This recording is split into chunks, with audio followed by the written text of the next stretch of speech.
Bueno, muy bien, vamos a continuar con la jornada y ahora entramos en una fase de análisis y de opiniones sobre el propio decreto que nos ha detallado Santiago, y empezaremos con las intervenciones, por una parte de Santiago Marín, que es director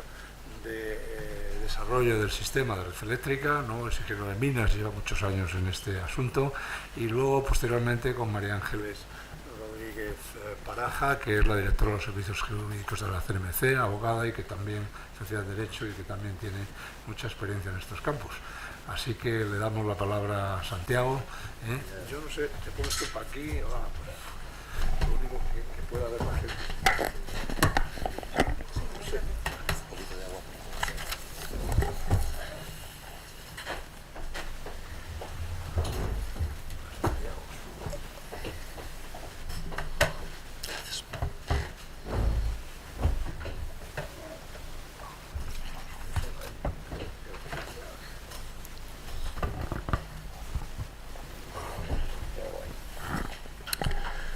Buenos días a todos. Gracias, Arcadio, por la presentación. Gracias por acogernos en el club.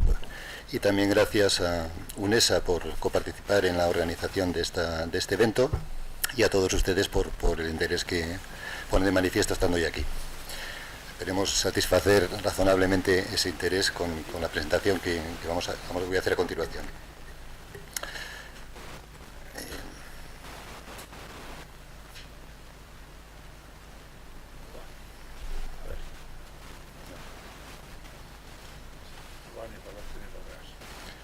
Ahora sí. Bueno, entendiendo que en la jornada de hoy habrá ocasión para abordar a continuación los aspectos jurídicos de este proyecto de Real Decreto de acceso y conexión, y entendiendo también que parte de las preocupaciones que puedan tener los gestores de redes en relación con todo el proceso en sí mismo de la concesión y otorgamiento de permisos de acceso y conexión formará parte también posiblemente de las reflexiones que tendrán lugar en un panel programado con posterioridad, en la que participarán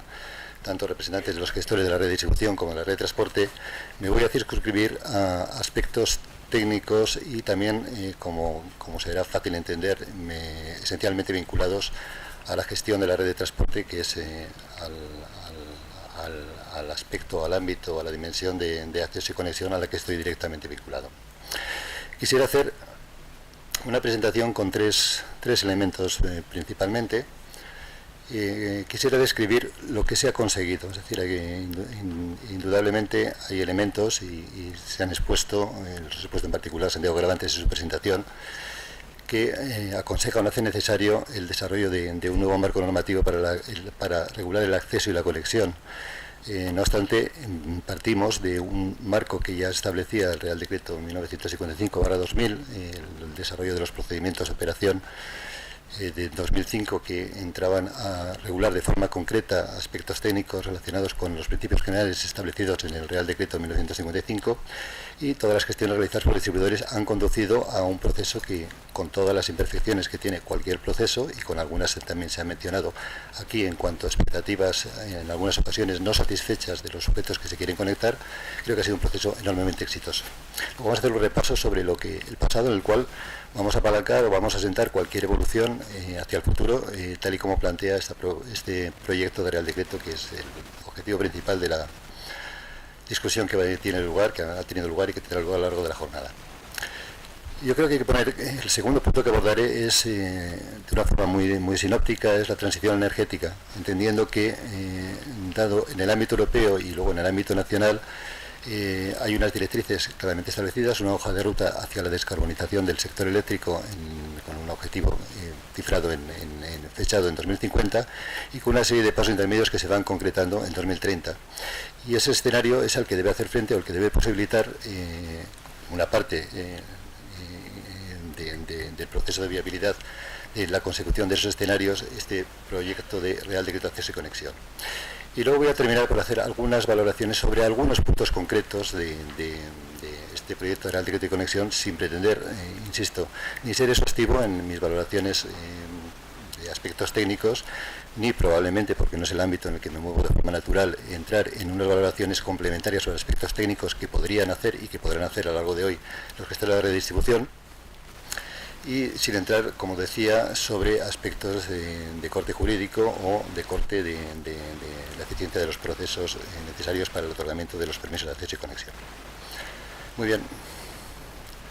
pues si esto se deja.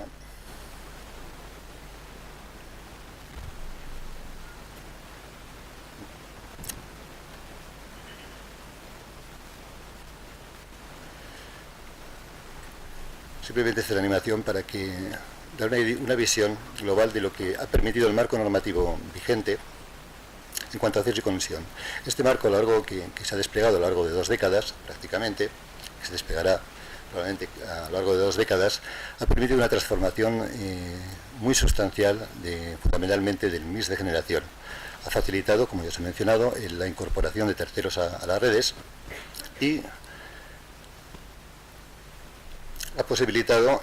un cambio sustancial de las tecnologías de generación disponibles y de los sujetos que participan o que promueven las mismas en el marco de nuestro sector eléctrico. Hablamos de que en ese periodo se han instalado y se han puesto en servicio del orden de 24, son cifras aproximadas, aparecen en la presentación las cifras concretas, del orden de 24, casi 25 gigavatios de ciclos combinados y también del orden de 30 gigavatios de tecnologías renovables basadas en energía primaria del sol o del viento. Esto hace que en el marco de este Real Decreto de 1955 y la normativa que ha ido permitiendo su adaptación y su evolución, se hayan autorizado la puesta en servicio, el acceso a la conexión, la puesta en servicio de prácticamente 66 gigavatios de generación a lo largo de estas 2 décadas. Bien, no solamente ha permitido ser puestas en servicio, sino que además en el marco de esta normativa y sobre la base de la planificación actualmente en vigor, caben o se han otorgado permisos de acceso, por lo tanto hablo de generación prevista, sea o no el hecho final que se materialice, pero generación que de alguna manera está comprometida, puesto que tiene sus permisos de acceso y de conexión otorgados y de momento vigentes. Cabe en esa generación prevista esas magnitudes que indico sobre la transparencia, prácticamente 15,5 gigavatios de eólica con permisos de acceso y conexión actualmente vigentes, prácticamente 14,6 gigavatios de generación fotovoltaica con sus permisos de acceso y conexión vigentes, y una cuestión que coloco colateralmente, porque estamos hablando también de un Real Decreto que debe ser facilitador del desarrollo de la generación más distribuida. Y hay esa percepción de que el modelo solo puede evolucionar en el sentido de un modelo con mayor elemento y mayor presencia de la generación distribuida y por lo tanto una red de distribución más activas. La cuestión es que la realidad indica que de esos permisos de acceso otorgados, que prácticamente 2/3 partes, algo más de 2/3 partes, el 72% de esa potencia opta a conectarse a la red de transporte. Las cuestiones en el fondo son muy claras. La realidad siempre se impone por 2 razones en este caso: por la mayor eficiencia de las instalaciones en suelo versus las instalaciones en techo. Esa mayor eficiencia, si vamos a valores medios y establecidos o determinados a partir de la información en SIMEL, alcanza, si comparamos una instalación en techo, sobre techo, con una instalación sobre suelo y con seguidores, unas diferencias de producción del orden del 47%. Si comparamos el peor escenario de techo con el mejor escenario de suelo, esas diferencias alcanzan el orden de 2,5 veces, 255% en cuanto a la producción. Si a eso se suma las economías de escala y en cuanto a las instalaciones en sobresuelo, hablando de la fotovoltaica evidentemente, todo lleva a que estas cifras sean un reflejo probablemente de esa realidad que todavía no hace aflorar esa explosión que todos proyectamos, aunque no sabemos proyectar en una fecha concreta o en una franja de fechas concretas, de una eclosión de mayor recurso distribuido, tanto fundamentalmente dirigido por el desarrollo de la fotovoltaica y su reducción de costes, y también por otros instrumentos que están también en fase de evolución o de desarrollo, de madurez tecnológica, como son el almacenamiento, y cuando hablo de almacenamiento hablo también de vehículo eléctrico. Bien, pues esto es lo que nos ha permitido el marco jurídico, el marco regulatorio a fecha de hoy, y yo creo que con independencia de que, como decía al principio, que en todo proceso hay imperfecciones, yo creo que ha sido un proceso tremendamente exitoso, en la medida que esa generación gestionable que hace algo menos de esas 2 décadas parecía imposible, o desde el punto de vista técnico y desde el punto de vista de los desarrollos de red, y del sistema necesarios, pues se ha incorporado y se ha incorporado con pleno éxito. Si por pleno éxito hablamos del reducidísimo valor de los vertidos debidos a razones técnicas. Por lo tanto, creo que se puede concluir y nos podemos felicitar todos aquellos que hemos participado en el sector eléctrico, en el desarrollo del sector eléctrico en las últimas décadas, de la capacidad de adaptación que hemos demostrado a todos estos cambios. Y diría también, por terminar, que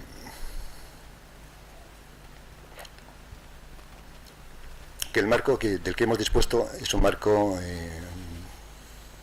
yo creo que avanzado para el tiempo en que se planteaba y que ha dado, como digo, resultados muy positivos. Pero ahora tenemos que poner el foco en la siguiente etapa, es decir, la siguiente etapa, y lo que nos debe ir la siguiente etapa, lo que debe ser un instrumento de acompañamiento, ese proyecto de Real Decreto de Acceso y Conexión, independientemente de que abarque la totalidad de esa etapa o no, es decir, debe permitir en los primeros años de esa etapa que nos llevará a 2030 y a unos objetivos concretos en 2030, en particular en cuanto a integración de renovables, que han pasado a ser, de momento por acuerdo del Consejo, de la Comisión y del Parlamento, del 32% de energías renovables en 2030 sobre el consumo primario de energía. Esto plantea unos retos extraordinarios. También quiero traer a colación, muchos de ellos va ligados al acceso y la conexión y a la normativa técnica que debe acompañar a ese proceso de acceso y conexión. Recordarán también que recientemente la Comisión de Expertos concluía sobre su informe relativo a la transición energética el escenario sobre el cual se habían hecho las simulaciones y se había acordado hacer todo el análisis de sensibilidad o de variantes sobre un escenario base que era un escenario que se denominaba generación distribuida. Estos escenarios, también para aquellos que conozcan este informe, son escenarios que se habían tomado como punto de partida aquellos que están contemplados en la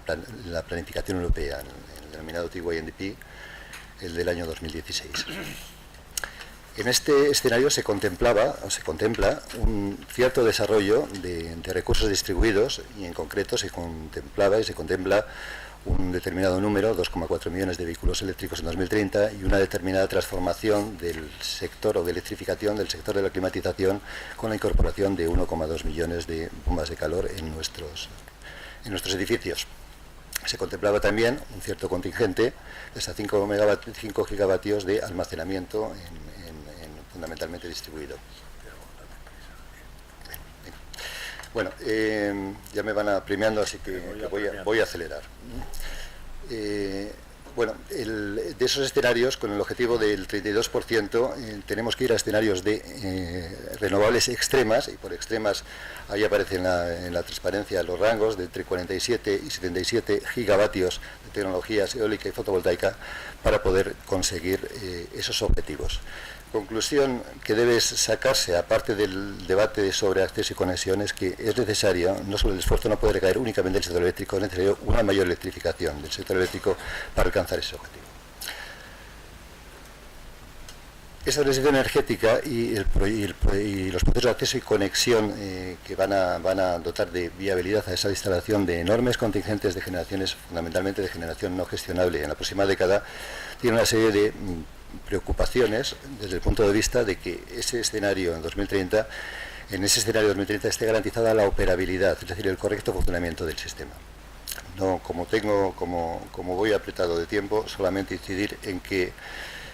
ese sistema de 100% renovables, ese sistema de cifras progresivamente próximas al 100% de renovables, va a cambiar fundamentalmente las características de funcionamiento del sistema eléctrico tal y como lo conocemos hoy. Y por tanto, para poder hacer factible esa integración, y cuando digo factible lo digo en el doble sentido, es decir, factible para los promotores, es decir, que esa generación en la cual han hecho inversiones puedan explotarla con el mínimo de limitaciones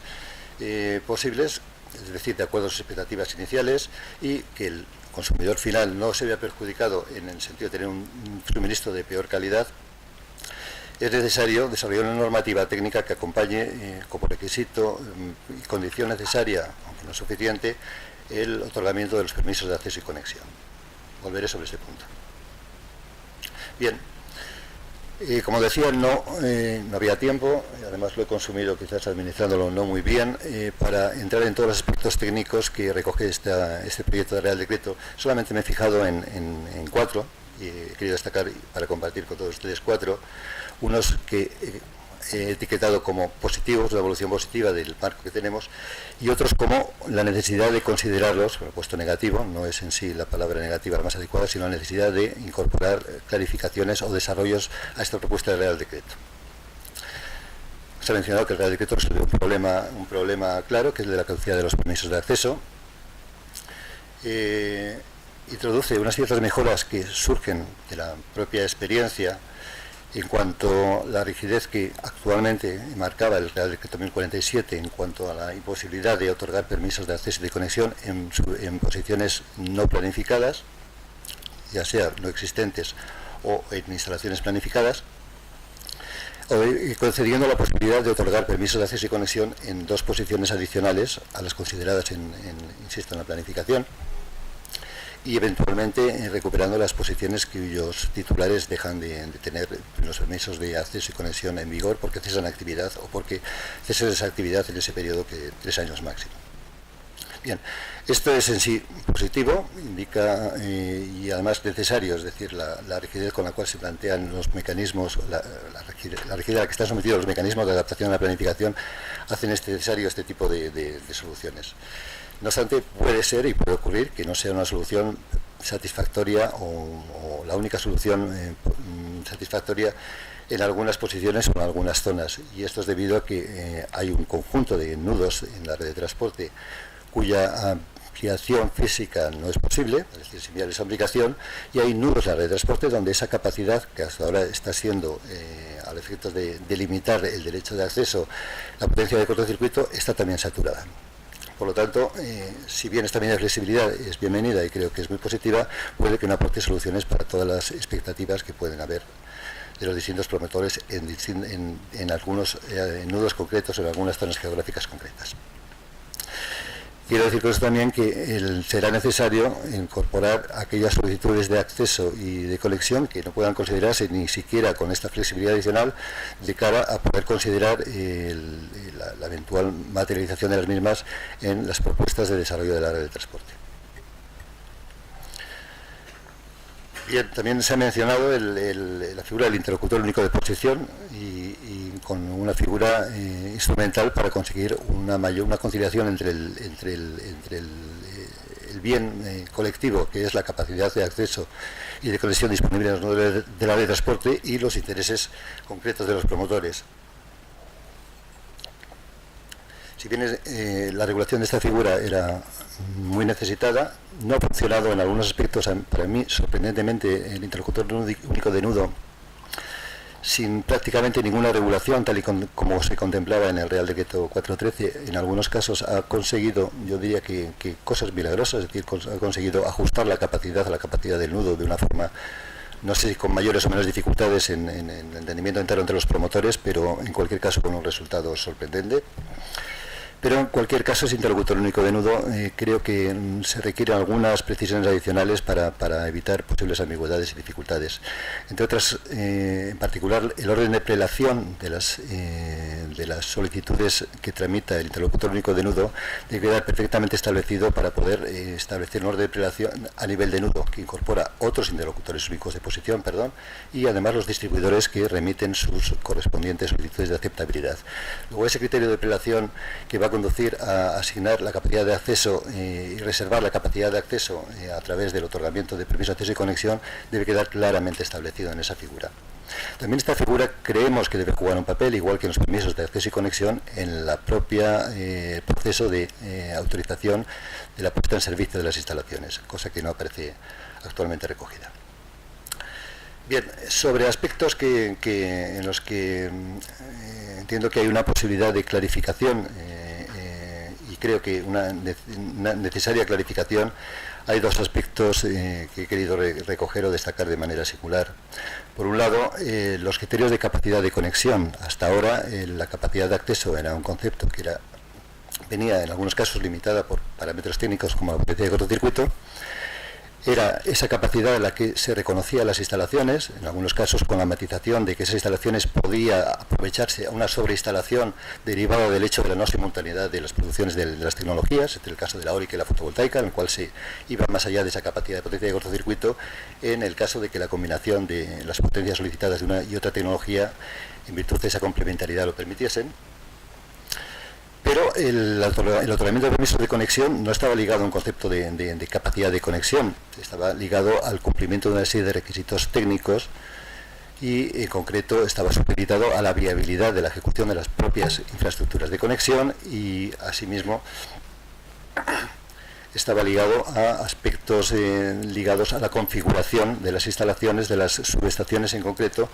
para permitir que esa conexión se hiciese conforme a preservar ese bien esencial de la regularidad, continuidad y garantía de suministro. No obstante, ahora es un concepto de capacidad de conexión que resulta, a mi modo de ver, y un poco difícil de entender en cuanto a su relación con la capacidad de acceso, en cuanto a los criterios concretos, y en particular para los niveles de tensión superiores a 36 kilovoltios, que es el que principalmente me preocupa. Una dificultad de entender cómo esos criterios concretos que ahí se plantean, que insisto, en el caso de la red de transporte, algunos de ellos no tienen ninguna significación, no se admite conexión SENTE, por lo tanto eso queda excluido, no se entiende cuál es el concepto de potencia de transformación, no se entiende por qué la potencia de cortocircuito, que no solamente es un criterio instrumental, que ha sido muy útil y que está ligado también a la capacidad de mantener las tensiones dentro de determinados rangos, y no verse afectado por la generación, en concreto por la generación conectada a través de electrónica de potencia, sino que es un criterio que ahora mismo recoge otra realidad. Es decir, las propias plantas basadas en electrónicas de potencia necesitan de una potencia de cortocircuito mínima para poder operar, para poder funcionar de forma estable. Por lo tanto, es un criterio que entendemos que debía estar en el lado de la capacidad de acceso y no en la capacidad de conexión. Insisto que el propio concepto de capacidad de conexión y su relación con la capacidad de acceso me resulta, quizás es una opinión personal y podrá ser objeto de aclaración a lo largo de la jornada de hoy, particularmente confuso. Por otra parte, un aspecto muy importante, y aquí sí que termino, ¿no? Muy bien. 2 minutos, es la no inclusión de los desarrollos derivados de los códigos de red de conexión. Como saben, hay 3 códigos de red de conexión que entraron en vigor a través de su publicación en el Boletín Oficial de la Unión Europea en el año 2016. Los códigos de red de conexión se refieren a requisitos para generadores, a requisitos para la demanda y a requisitos para instalaciones de corriente continua. Estos criterios de conexión lo que hacen es sentar las bases de los requisitos técnicos que deben satisfacer estos 3 elementos que se conectan a la red de transporte para poder justamente avanzar en la senda de descarbonización en la que estamos todos comprometidos. Es decir, estos requisitos que a veces me llega el retorno de que son excesivos o desproporcionados son los que van a permitir que esas instalaciones, cuando dentro de X años, cuando el contingente de generación renovable sea muy superior y avancemos en ese objetivo del 32%, permitan el funcionamiento seguro tanto para las propias plantas como para el conjunto del sistema. No voy a entrar ya, porque creo que ya he agotado la paciencia de Arcadio y quizás la de todos ustedes, sobre los aspectos concretos que requieren la implantación nacional de los códigos de red de conexión. Sí quiero destacar que de todos esos aspectos concretos hay algunos particularmente relevantes, que son los que derivan y se incorporan en los nuevos procedimientos de operación, en la propuesta de PEOS 12.1 y 12.2, y en breve, porque está ahora mismo en consulta pública en nuestro sistema en el de SIOS, el 12.4, son absolutamente esenciales, medidas de acompañamiento esenciales para el otorgamiento de los permisos de acceso y de conexión, pensando en la configuración de un sistema eléctrico futuro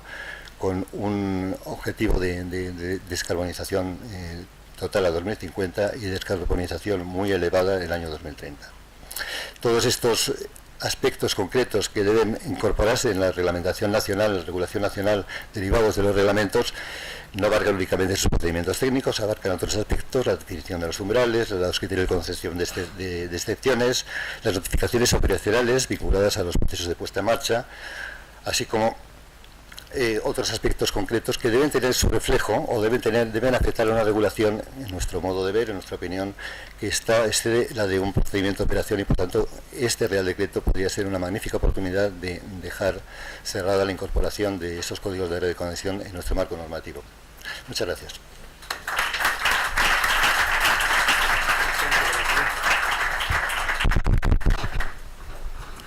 Bueno, Santiago ha dicho que no iba a contarlos, pero ha dicho, los ha vuelto a contar ahí.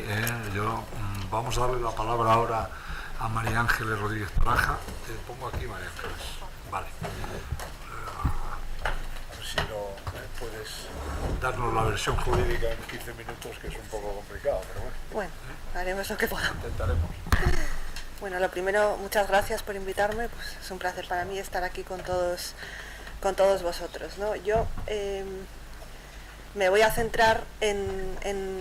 3 puntos y muy orientado a las competencias, como no podía ser de otra manera, ¿no?,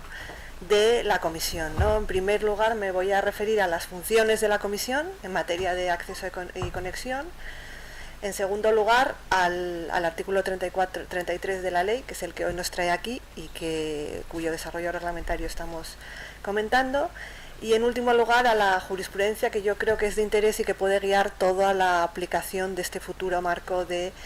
acceso y conexión. En primer lugar, en cuanto a las funciones de la comisión, bueno, pues como todos sabéis, la comisión tiene la función de resolver los conflictos de acceso tanto en las redes de distribución como de transporte, ¿no? Esta función se otorgó en primer lugar en la ya derogada LOSEN hace mucho tiempo, en la Ley 40/1994, y luego se perfiló un poco más en la Ley 54/1997, definiendo la capacidad de la Comisión tanto de intervenir en materia de conflictos de acceso como de acceso a la red de transporte y a la red de distribución. Así se establece esta función de resolución de conflictos en vía administrativa y se diferencia de la función arbitral, que se mueve más en el ámbito del derecho privado. Esta función, que originalmente se introdujo en el artículo 8 de la Ley 54 y luego se desarrolló más en los artículos 38 y 42, que siguen hoy estando en vigor, porque así lo mandata expresamente la Ley 24, sufrió, a mi juicio, una modificación muy importante en la Ley 17/2007, ¿no?, que fue la ley que traspuso el segundo paquete de directivas. Aquí se hizo una modificación muy relevante desde la óptica y perspectiva de las competencias de la entonces Comisión Nacional de Energía, en virtud de la cual se modificó, insisto, el artículo 42.2, y lo que se hizo fue invertir la secuencia de acceso y conexión en los conflictos de acceso a la red de distribución, y eso para la Comisión siempre ha sido una cosa muy relevante, que creo que ahora, que con la nueva ley y con este desarrollo reglamentario, se viene de alguna manera a corregir. Ello determinó que la Comisión no podía conocer de los conflictos de acceso a la red de distribución si el solicitante de acceso no había obtenido previamente la conexión a la red, ¿no? Y esa secuencia, como veremos después, tuvo consecuencias muy importantes en la tramitación por la Comisión de los conflictos de acceso. La función de resolución de conflictos se introduce, como no podía ser de otra manera, en la Ley de creación de la Comisión Nacional de los Mercados y Competencia, y aquí se introduce y no sufre variación alguna. Se regula en el artículo 12, se sigue estableciendo, como todos sabéis, el plazo del mes como plazo preclusivo para presentar un conflicto, y se definen los distintos tipos de conflictos que resuelve la Comisión, tanto en materia de acceso como en materia de gestión, tanto técnica como económica del sistema. Por lo que nos trae hoy aquí el principal aspecto que trajo toda esa función de resolución de conflictos por parte de la CNS y luego de la CNE, pues es la diferenciación entre acceso y conexión, que hoy se establece en el artículo 33 de la ley. Es decir, la diferencia entre acceso y conexión se estableció con motivo de las primeras resoluciones de conflictos por parte de la CNS y de la CNE, ¿no?, en el sentido de que el acceso, como lo define la jurisprudencia tanto de la Audiencia Nacional como del Tribunal Supremo, es el derecho en abstracto a transitar energía por una red ajena, y la conexión es el derecho a conectarse en un punto concreto. Por tanto, el acceso tiene relación con el acceso al mercado, y la conexión tiene una relación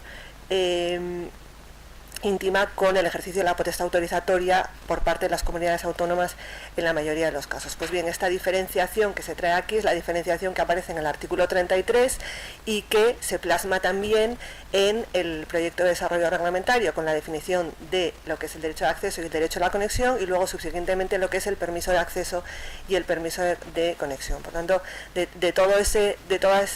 esa práctica administrativa de resolución de conflictos, es importante señalar que esa diferencia entre acceso y conexión pues aparece ahí, ¿no? En cuanto a la tipología de conflictos que ha resuelto la comisión, bueno, pues el primer conflicto que se resolvió fue en el año 99, que fue un conflicto entre Hidrocantábrico y Iberdrola por un cliente industrial que situado en Valladolid, que se llamaba Ferrol, y fue un conflicto muy sui generis, ligado a la existencia o no de un contrato de acceso. Y luego, posteriormente, la resolución de conflictos, hubo una primera fase que yo definiría hasta el 2005, que estuvo caracterizada por el acceso a la red de distribuidores versus distribuidores o transportistas, que hubo un importante número de conflictos, sobre todo protagonizados tanto por los pequeños distribuidores como por Iberdrola y Cantábrico. Toda esa etapa terminó mediante el Real Decreto Ley del 2005, cuando se suprimió el derecho de acceso a la red de los distribuidores y se mantuvo en unos supuestos específicos limitados al crecimiento vegetativo del distribuidor.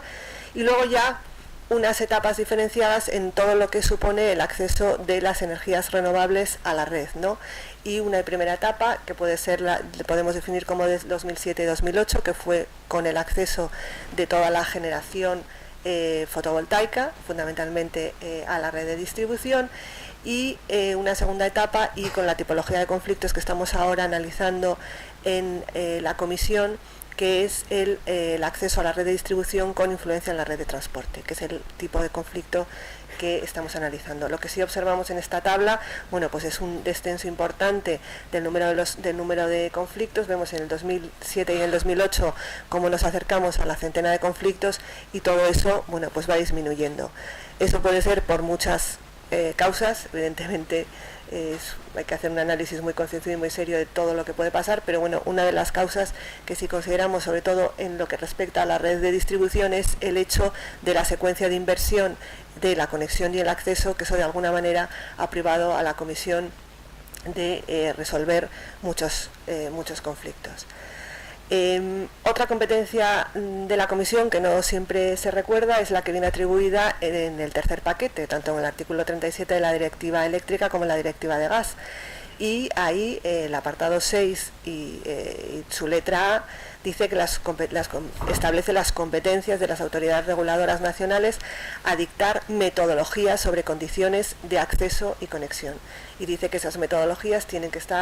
establece una serie de requisitos y que tienen que estar dictadas con suficiente antelación a su puesta a práctica, ¿no? Bueno, pues bien, esta competencia de las autoridades reguladoras nacionales no ha sido traspuesta a nuestro derecho, al derecho español. Todavía la Comisión no la tiene, pero bueno, esperemos que en algún momento venga, ¿no?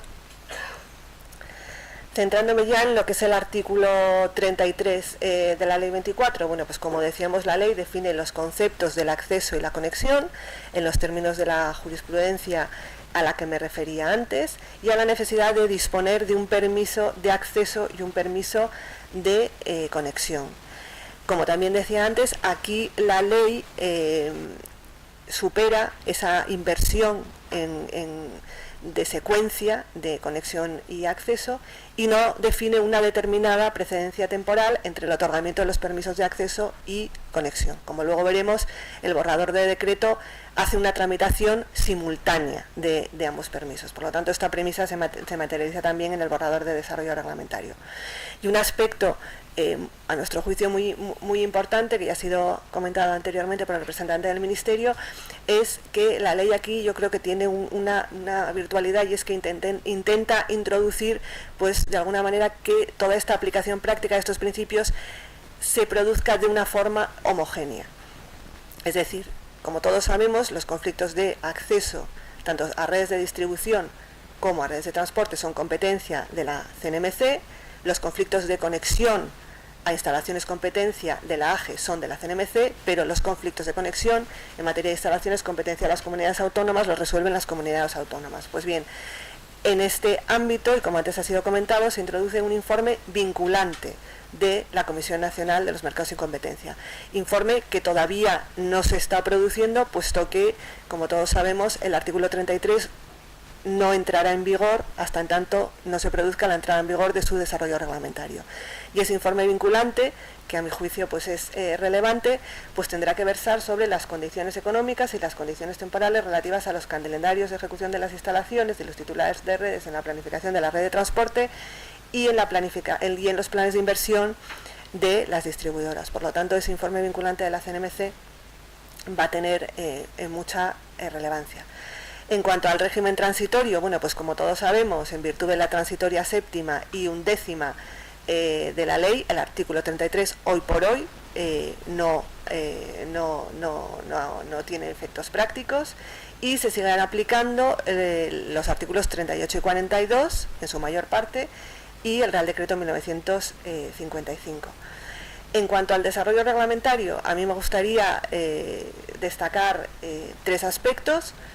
El primero, que ya lo he comentado, que creo que es positivo, que es la tramitación conjunta en un único procedimiento de los permisos de acceso